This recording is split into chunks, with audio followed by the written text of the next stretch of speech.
Hello everyone, welcome back to the channel. Have you ever tried clicking a link in a Word document but nothing happens? In this quick tutorial, I will show you the most common reason and how to fix it in seconds.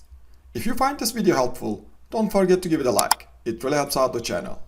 Now, let's get started. Here is a sample document with a link that doesn't open with one click.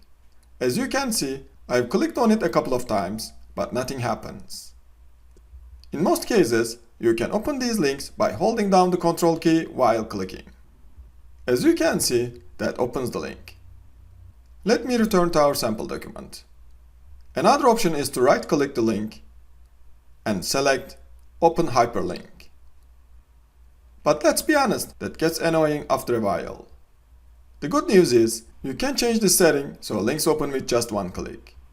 Here's how to do it. First, go to the File tab in the top left corner of the ribbon.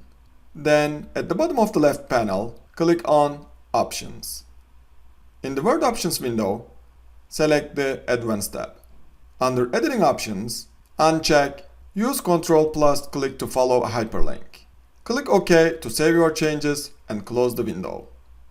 Now, when I hover over the link, the cursor changes to a hand icon. And when I click it, the link opens right away. If this helped, give it a like and subscribe for more simple Word tips. If you have run into other issues with Word, let me know in the comments and I might cover them in a future video. Thanks for watching and I'll see you in the next one.